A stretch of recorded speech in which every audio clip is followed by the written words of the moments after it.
What's going on, everybody? And welcome back to Johnny K Picks. And in this video, I'll be going over my full card picks and predictions, along with the bets that I'm looking at so far for UFC 296 Edwards versus Covington. This is going to be the last card of the year. And guess what? It's giveaway time, end of the year giveaway, as you saw on the thumbnail.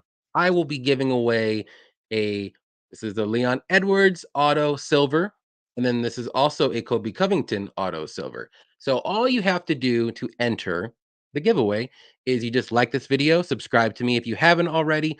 Also, leave a comment below on who you think's going to win between Leon Edwards and Colby Covington, and also to how many total significant strikes throughout the whole match. So, for example, if you think Edwards is going to win, you're going to say Edwards 125 significant strikes. You put that in your comment below. Appreciate everyone that wants to enter. The person who guesses it correctly, the fighter and the significant strikes will win. If there's no one that guesses it correctly, it'll be the closest. So if you pick Edwards, Edwards wins. And let's say it was 75 strikes, and then you guess 74. Guess what? You're going to win that one, even though you didn't guess it correctly. So appreciate, like I said, everybody who wants to enter. And yeah, let's go right into this bad boy. I'm going to take off my name because I think everybody knows my name by now. Whoop, there it goes. All right. So yeah, UFC Vegas 83 was the other night. And I will say this, it was not kind to me. Ended up going 7-4 on my picks, which isn't too bad. But for my bets, I had six and I lost five of them, minus 4.66 units. So not a good night. I just literally everything that I thought was going to happen didn't. And yeah, just one of those nights. Like, we'll just show you real quick here. I had Anthony Smith, not good. Song Inside the Distance. He had his chances, didn't do it. Costa and Hyan parlay didn't work out. I had Iron Turtle to win, didn't work out. The over 1.5 in the Jamie Malarkey fight, which that clearly didn't work out. But the only one that worked out was Steve Garcia, and Elliott getting it done under 2.5 for fight doesn't go the distance. So that was my night. Not a great one, but let's quickly go over all of the fun stuff that happened like I usually do. If you don't know, I post this right after the events on Twitter and Instagram. Explain to me like I'm a 5-year-old how Alencar won. I don't think she won that fight. I'll say it right now. I think I'm not saying it was a robbery, but I think there was a clear winner, and it wasn't Alencar. So, um, tell me, explain to me on the comments below how she won because I don't even know. I mean, I'm not saying Dos Santos ran away with that victory and should have won, but she should have won clearly. Close fight though.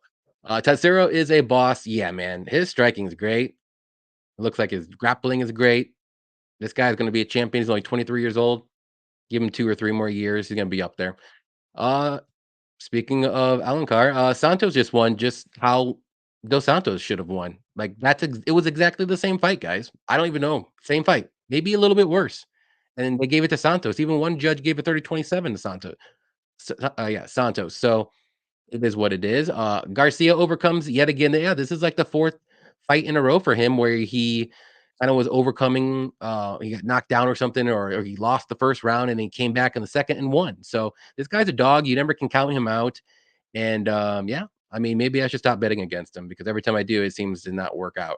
That's 4 KO losses in a row for Ross. Yeah, I kind of figured that was going to happen. I mean, anybody who was on the Ross side, I mean, cool beans, but I mean, it was inevitable. Like that chin's not gonna hold up. I know it was a body shot and all that stuff, but glass chin, glass body.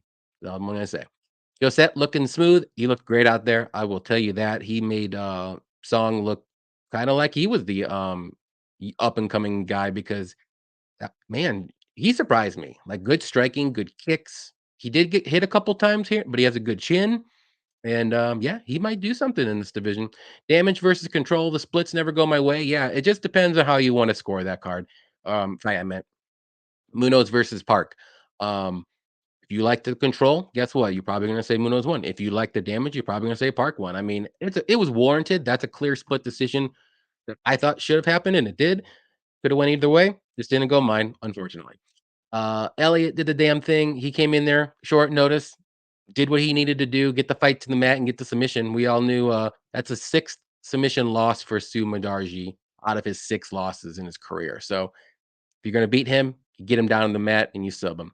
Malarkey's chin is donezo. If you have hack passes knocking you out like that, your chin is questionable on now. Are you on Shannon Ross's level? Pretty close. Yeah, I think he's been knocked out like 2 out of 3 losses now, so or knocked down at least. Can't trust Malarkey's chin anymore. Smith wasn't gonna win the striking fight. Yeah, I don't know why Smith didn't try for grappling more so. Like, he wasn't gonna win a striking fight with Roundtree. So, I had a bet on Smith. It looked like a bad bet, but I mean, the game plan wasn't that great either. Song is good. No, not Kenan, but Yadong song is very good. I mean, it was kind of a boring fight a little bit, but he did what he needed to do. Gutierrez looked like towards the end he didn't really want to get finished. So he kind of went on his back and was hoping for the best, but he was getting lit up with those elbows in the fifth round, and I was hoping for a finish, but it didn't happen. So, either way, like I said, it was a fun night. Weird things happened here and there, but um, it is what it is. But before we get started, if you don't know already, I have a Patreon. $5.99 a month to become a core member. You can also become a free member as well. You do get free bets and free content on there as well. But if you want everything, you want all my early bets, all my UFC cheat sheets and all that good stuff, become a member right now. $5.99 a month, Johnny K Picks slash, or I'm sorry, Patreon slash Johnny K Picks there. And yeah, let's jump right into it. Let's go into Edwards versus Covington. I think there's 14 fights here, and it's gonna be a good one. So a lot of these fights are awesome. Looking forward to a lot of these. So let's jump right into it. We are gonna go with Randy Brown versus Muslim Salikhov. Let me jump this down here. So yeah, Brown, good striker. He's got good power. He's long for the division. He keeps his range very well. He does have good grappling and submissions because he's long and usually that's what long fighters have. They have good submissions too. But he can be hittable at times. He can leave his head up a little bit once tall man's defense, if you want to say. But Solikov, good striker and good power as well. Early, he can wrestle if need be. Early, he can slow down as the fight goes on and buy him. So that's the thing about him. He starts out good, usually in the first, early, second round, and then he starts to fade. I mean, he's getting up there. He's 39 years old. Especially if he wrestles too, it's gonna only hinder his gas tank too. So striker versus striker, I'm gonna go with Brown. I think the reach advantage is gonna give Solikov some problems. He's almost 40, like I said. Um, Solikov may look good in the first round, but I think as the fight goes on, Randy Brown should be able to take over the fight and maybe get a late finish. But I'm gonna say he does get not a knock. I'm sorry, he gets a decision win. Solikov is pretty tough, and I know he got knocked out by Li Jing Liang, but I mean that guy hits like a truck. I'm not saying Brown can't do that, but that's a different kind of power. So give me Brown to win. I'm gonna say by decision. Next one's gonna be Shamil Gadziev versus Martin Buday. Um, yeah, this is gonna be a pretty decent fight, actually. Gaziev making his UFC debut. He's a powerful striker. He's super dangerous. He can wrestle if need be. He's tough. He's durable. A lot of his wins have come in early, like first or second round. He does have one decision win, so it'd be interesting to see if this fight does get extended a little bit. Boudet, though, he's a solid striker. He's got good volume for a heavyweight. He does have some power. He's not really that traditional one punch knockout heavyweight guy. He's very strong, especially if he gets his opponents up in the clinch, up against the cage. He's got good knees in the clinch too, but he can be hittable, and sometimes he can fade a little bit as the fight goes on with his volume. Um, I'm gonna take a shot on Gaziev here. I think he's more dangerous, and Budai, I mean, he's decent, but he's only fought like the lowest of the low level heavyweights. Josh Parisian, Jake Collier, Lucas Brzeski, which is very questionable that he won that fight or not, and Chris Barnett. Like, I think if Shamil fought those guys, he should be able to knock out three of the four of them. And I mean, guys, submission win against him, but I mean, he's taking these guys to decision for most of them. So yeah, give me Gaziev as an underdog pick. I think he gets it done. I'm gonna say by knockout, maybe first or second round. But yeah, I'm gonna take a shot on the dog. Next one's going to be Andre Fili versus Lucas Almeida. This is gonna be an interesting fight as well. Lucas, I'm sorry, not Fili. He's well rounded actually, but he's got very good technical striking. He's got good wrestling if he uses it. That's kind of the thing here. If he chooses to or not, I think he should. He can be a little hittable though. He's still dangerous. Um, even though in his last fight, the very close fight against Nathaniel Wood, I had Nathaniel Wood and I was sweating it because it could have went either way. I really thought. But Lucas Almeida is a solid striker. He's got good power in his hands. He's got good volume. He can be hittable on the feet. But the thing about him, his takedown defense is really bad. And he doesn't really have a ground game. Yeah, he can stay safe, but when he's on his back, he cannot get up at all. And I know he just fought Pat Sabatini, and that's a different kind of level of grappler than Fili is. But if Fili uses that some of it wrestling, just mix it up here and there, win the rounds at the end if it's a close round, just get the takedowns. I think he's gonna win this fight. If not, even if the fight does play out on the feet, I do like Fili to win. I like his striking a little bit better. I think he's more dangerous. I think he's the better overall fighter. So give me Fili to win. I'm gonna say by decision. I don't. I think if there is a knockout, it's maybe on the Almeida side because Fili's chin is can be a little questionable at times in certain fights. But I think Fili is the better striker. I think he'll mix in the wrestling and to get this one done. Next one's gonna be Tagir Ulanbekov versus Cody Durden. And Ulanbekov's a solid wrestler. He's got good takedowns. He's a decent striker too, but he usually set uses that to set up his takedowns and stuff like that. His takedown defense, though, is just okay. We saw in the Tim Elliott fight, he was getting taken down pretty, I don't want to say easily, but more so than you would like to see. Let's put it that way. But, he's durable and he's got decent cardio too. Durden, though, well-rounded guy. I would say he's more so a wrestler. He likes to chain wrestle, go for those takedowns over and over again. He does have good striking. We've seen some of his striking, in the Jake Hadley fight. I was there live. It was an amazing fight. He's got good grappling too, good scrambles if he does get taken down. He's durable, great cardio as well, and he's a junkyard dog, and he's an underdog, and me and Cody have been saying this forever. A junkyard dog who's an underdog with plus money, you always pick him. Picking him right here. I think Durden gets this one done. He's been looking very good as of late. He's fought at least 3, 4 times before Ulanbekov has 3 or 4 times. So he's kind of inactive a little bit. Cody's been fighting and fighting, and he's had good performances. He's getting better and better. So I think this will go to decision one way or another. I don't see a finish from either guy, but I do think it'll be a close decision. I'm gonna go with Durden to get this one done. I think he can land the better strikes on the feet. And in the wrestling department, I actually think Durden has better takedown defense. So I think he should be able to stuff majority of them. If he does get taken down, maybe he can get some reversals too. So um, I don't think Ulanbekov is like the greatest wrestler. He's a good wrestler, but he's not like a Khabib, if you want to say, or an Islam. So I think there is opportunities for Cody to get up and not get like completely controlled off his back or anything. So give me Durden by decision here. Next one, Alonzo Menifield versus Dustin Jacoby. And we got Menifield, who is a powerful striker. He's not really technical, more so just one punch. He's going to try to knock you out, that kind of guy. He can wrestle if need be, but he doesn't really do it too often. Good takedown defense. He's very strong, which is probably the main reason why he doesn't really get taken down that easily because he's very strong and hard to take down. But as the fight goes on, his volume slows down a bit. His power kind of wanes a bit as well too. But he's very durable. Jacoby, very good kickboxer, good volume on the feet. He has, shown a little bit of power as of late. He knocked out Kennedy Nzechukwu. Um, he knocked out Young as well. He likes to push forward. He keeps his range well. He's tough. He's durable too. He can be hittable though, especially as the fight goes on, like in the third rounds. I know in the Khalil Roundtree fight, I really thought Dustin won that fight, but in the third round, he was getting cracked by Khalil. So um, tough fight to call here, actually, and the lines might be a little wide, but I'm gonna go with Jacoby. I just think he's the more technical striker.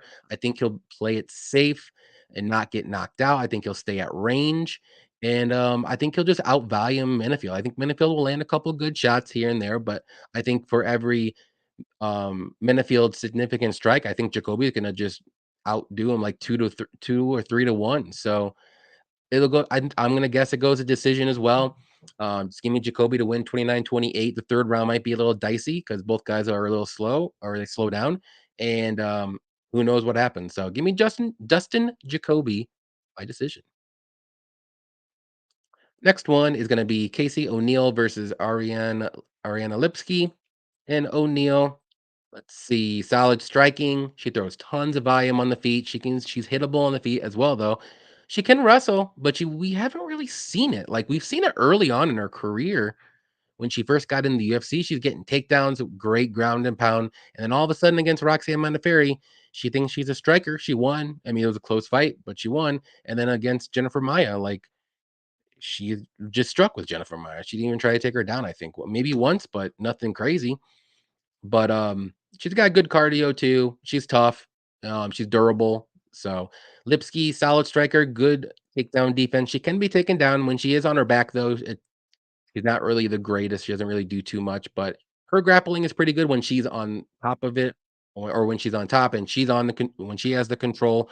But she mainly strikes, and the only thing I don't really like about her too is she's hittable and she doesn't move her head a lot at all. And like she keeps it on the center line, if you want to say, and she gets cracked. We have seen it in a couple of her fights. I know she's won her last couple fights, but she got cracked a couple times. But interesting fight. I know Lipski's looked good in her last couple fights, and O'Neal maybe hasn't really looked that good. But I think the better fighter here is O'Neal still, and, I'm gonna lean her side. I'm not gonna bet one way or another. I do like this fight to go over, so I'm gonna look at the over when that, comes out. If there is a finish, I think it would be O'Neal, maybe like a ground and pound when if she goes for wrestling, but then again, I don't trust her enough to do that. So, I think this will go to decision. I think O'Neal will get a close 29-28 decision win. Next one, Cody Garbrandt versus Brian Kelleher. Garbrandt is 13-5. I'm not even gonna tell you that. I don't even know. I used to do that. I'm not doing that anymore. Um, let's see. Garbrandt, solid striker. He's got good pop in his hand still, good movement from left to right around the cage. He can wrestle, but he's more so like a striker, like I said. And the little red flag, obviously, is gonna be his chin. I don't think it's Shannon Ross level by any means, but you gotta be careful with that. Kelleher, though, well-rounded guy. I wouldn't say he does anything amazing other than maybe his guillotines are very, very sneaky and good, but he does have decent striking, decent grappling, decent wrestling. He hasn't fought in about a year and a half now, and, I know some of that's been injury related, and, to me, Cody Garbrandt's just fought 8 months ago. He looked pretty decent, and then Trevin Jones fight it, except the 3rd round, he kinda slowed down a bit because he clearly won the first 2. I just think Cody Garbrandt's the better fighter. I know, like I said, I know Kelleher's a, fan favorite, all that stuff, but I think Cody gets this one done. Like I said, better fighter. I think he's the better striker. I don't think this fight was gonna get to the mat by any means. So as long as Cody doesn't get completely cracked on his chin or gets in a guillotine, I do think he wins this fight. I'm gonna say by decision, but it wouldn't shock me if it gets a knockout in this fight whatsoever. I'm pretty confident he gets this one done, though. Little worry though, just a little worry about that chin. Next one's gonna be Irene Aldana versus Carol Hosa, and Aldana, very good boxer. She's got decent power in her hands, good volume. Takedown defense is pretty good, but that's usually the game plan or blueprint you want to say for everybody is to take her down because she doesn't really have the greatest ground game and get up game if you want to say, but she's kind of hard to take down. But it just depends on who you are. I mean, she fought Amanda Nunes, and we saw also how that went. But she's a pretty good fighter, good technical boxer. Osa, high volume striker. Not as technical as Aldana, but not bad either. She can wrestle, but she never uses it. I don't know why she doesn't. That's what bugs me about her. Pushes forward though, very strong and durable. Decent cardio too. So this is a this is a close fight, I think, actually. And I do. It just depends on what Hosa are we gonna get here? Is she gonna go in there trying to go for some takedowns? If not, I think she's gonna lose this fight pretty clearly. If she gets those takedowns, though, this fight can be closer than the line says. I'm gonna go with Aldana still, just because I do like her striking more so. And I just don't trust Hosa enough to bet her as an underdog. But I like the overs here. Both girls are very tough and durable. So you can look at that as well. But I'm gonna go with Aldana to win by decision. Next one's gonna be Josh Emmett versus Bryce Mitchell. So Emmett, we all know who Emmett is. He's a powerful striker. He's tough. He's durable. He's strong. His takedown defense is not good. That's that's gonna be a big problem in this fight for him. He does have good wrestling. He came from a wrestling background too, so but he just doesn't use it that often. He wants to be a striker. He wants to knock everybody out, which is fine. But Mitchell is taking this fight on short notice. Very good wrestling, very good takedowns, good grappling, good submissions on the mat, and his striking isn't all that great, but he's durable and he wants his game plan is always to get this fight to the mat and uses wrestling and grappling. He's got amazing cardio as well. So I know he's taking this fight on short notice, but I'm not worried about Bryce's cardio whatsoever. What I'm worried about here is Emmett's takedown defense. And this is a striker versus grappler matchup. And I know I've said this in the past. I I usually go the striker, but I can't in this fight. I don't think Emmett's takedown defense is good enough. We've seen Bryce Mitchell over and over again, relentless takedowns, takedowns, takedowns, except in the Ilya fight because Ilya is a different level of fighter than Bryce. But this level, I'm going to say Bryce gets this one done. I'm going to say by decision. Josh Emmett's tough. He's not going to go out without fighting.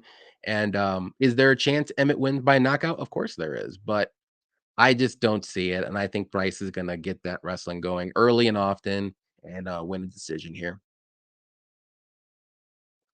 Next one's gonna be Vicente Luque versus Ian Garry, I'll say. Um, yeah, this is gonna be a very interesting fight, especially with all the stuff going around with Ian. But Luque, well-rounded fighter. We showed some wrestling in his last fight against RDA. He's mainly known for a striker. He does have good chokes, good submissions like that. But he's good power in his hands. He's durable. And, he's super experienced. The chin, I mean, it's kind of let him down at least recently in Jeff Neal fight, but he usually is pretty durable, like I said. Ian Garry, though, very good technical striker. He's got very quick hands, quick kicks, tough to take down, good counters, sneaky good cardio, and good volume. So take away all the social media, all the stuff that's going on with Ian Garry. I think Ian Garry gets this one done. Now, that's where the question comes in is this going to affect Ian Garry's mental capacity, like game plan here? How is he going to be in this fight? How is the press conference going to go? I'm sure all of this is going to take a toll on Garry in a little some way, but I'm still going to go with Ian Garry though. I'm going to say he gets this one done by maybe a late finish or decision, but, if Luque comes in going for wrestling early and he can't get this one done, I think Ian Garry's gonna take over in the 2nd and 3rd round and either get a knockout or a decision win, so, I just think, Gary's hands are too quick for Luque at this point, but Luque does have the power, he can crack him, and Garry got cracked by Song, but, give me Garry to win. I'll say decision. I'm not too confident with the method. I just think Gary's gonna win. All right, the legend himself, Tony Ferguson versus the other legend himself, Patty the Batty. We all know who Ferguson is. You don't need to break down this guy. He's a legend. He's unorthodox with his striking, his grappling, his training, anything you could say. And he's still pretty durable. I know he got submitted by Bobby Green, submitted by Nate Diaz, and he's been knocked out and this and that, but he's not too bad. But he's 39 years old now, and that's the only thing that's aging, or he's just aging very quickly, unfortunately. But Paddy Pimblett, very good grappler. He's durable. He can take a punch. He's got power in his hands. He's not the most technical, kind of swings wildly at times, but very good submissions, good rear naked chokes. And I know he had an injury too, which is why he's been off for about 11 months, but this is a good fight for him. I think he gets this one done for obvious reasons. I think Tony Ferguson is on his way out. Yeah, I think he's lost 5 or 6 in a row. Most of them have been by finish. Um, I just don't think he just has it there, and I think Patty he's the better grappler. I think he's got the power to knock out Tony if need be, and I don't think Tony's gonna be able to finish Patty. So, give me Patty to win. I'll say by knockout. I think he gets this one done again, unfortunately. Sad to say. This one might be the people's main event here. Shavkat versus Wonder Boy here. So Shavkat's super well rounded, good striking, good grappling, power in his hands, good submissions. He can be a little hittable on the feet though if he wants to make it a brawl, if you want to say, but he's still very, very, very good. And he's got good cardio, always pushes forward, and he's long and he's big, long, gonna be a champion one of these days. Wonder Boy, he's a very tricky striker with his karate style, as we all know. He's got a very good kick game. He's durable, good cardio. His takedown defense, though, isn't the greatest, and I think this is gonna be key in this fight. But if he does get taken down, he's very defensively sound on the mat. He doesn't get submitted. He's never been submitted in his career. He's only been knocked out once too. So I think Shavkat gets this done. Do I think he gets a finish though? I'm gonna say no. I do think he's gonna lean and maybe in the first round, he's gonna test the striking a bit and see where he falls. And if it's something's weird or if he doesn't like it, then he's gonna go for the grappling. And I think that's where Shavkat's gonna take over the fight and win a dominant decision. I don't think there's gonna be a finish, so I'm gonna look at the overs here too. So give me Shavkat to win by decision. I think there's gonna be a lot of decisions in this fight. A lot of good fights, or I'm sorry, card, but a lot of good fights in this card too. I think most of them are gonna go to decision actually. So give me Shavkat by decision. Co-main event, we got Pantoja versus Royval 2.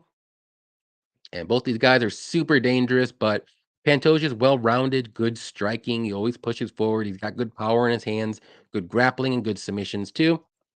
And he's a junkyard dog. He's got good cardio, and, as you saw in his last fight against Moreno, he literally kept pushing forward, and I don't even know if he knew he could do that, but he got rocked a couple times. He kept put you can't knock this guy out at all. It's crazy. Royval though, super dangerous himself. Like I said, good submissions. He got crazy knees and spinning strikes, elbows, all that good stuff. But he's hittable on the feet and he can be taken down easily. And that's the key in this fight. We saw it in the last fight when they fought against each other. Pantoja was able to take him down and basically do whatever he needed to until he got a finish. And I think that's probably what's going to happen here too. I know Roy Val's kind of a he's either gonna get the finish or he's gonna be finished kind of fighter, if you wanna say, but Pantoja is durable and he doesn't get finished, and he also finishes people too. So give me Pantoja to win. I'm gonna say third round submission or so, maybe second, but I think he eventually gets the submission once he's using those takedowns and gets his fight to the mat. I don't think he's gonna want to play with fire on the feet. Royval's a little bit taller, a little bit longer, so I think he wants to get this fight to the mat, and, basically, there's a blueprint out there for him, and he already knows it, he did it. So, that's how you beat Royval. Pantoja third round submission. Alright, Leon Edwards versus Colby Covington. This is the one where I keep kinda going back and forth with, but Edwards is a very good striker, as we all know, good power, good kicks, can wrestle at times. He's probably not gonna want to in this one, though. Good cardio, he's tough, he's active, more active, let's say, than Colby Covington. Covington, though, very good wrestler. He's got very good takedowns. He's very good cardio too, durable, pushes forward all the time. He uses his striking to set up his wrestling. He does have some pop in his hands, but I mean, he's going to lose the striking fight here. He's going to want to get this fight to the mat. So, striker versus wrestler. And I keep going back and forth because literally both of their paths to victory, I could see either guy win because it just depends on who's going to implement it better or first. And I'm gonna go with a striker in this one. I'm confident enough that Edwards can keep it on the feet for the majority of the fight. I do think he's gonna get taken down maybe once or twice, but he does have a good get up game. He doesn't accept being on his back or on the mat, and he's just gonna land the better shots. And Colby's gonna stay in front of him though. He's gonna take those shots, but I just think at the end of the fight, it's gonna be a close one, but I think Edwards is gonna get this one done. Guess what? By decision because both guys are super durable. So I don't see anyone finishing here. I'm gonna go with Edwards. I just think he's gonna land the better shots and keep it on the feet, do more damage. But that is it. All 14 fights here. Definitely appreciate everyone watching the video all year long. If you supported me in the comments, if you supported me on Patreon, if you supported me and Cody on our live shows on Thursday, all that stuff with the donations. We definitely appreciate all of that. And once again, I'm going to be doing the giveaway. So if you want to enter it, all you got to do is just like and subscribe the video if you haven't already. In the comments below, tell me if you think Kobe's going to win or if you think Leon's going to win and how many total significant strikes there's going to be. And the winner will win. And if there's no winner that guesses both correctly, then the closest person with the significant strikes is going to win. So, yeah. Thank you everybody for watching again. Appreciate it. And we're gonna have a good weekend of fights. Our live show will be on Thursday, obviously, and then we'll have the pre-fight show on Saturday, 2 hours before the fights. So until next time, guys.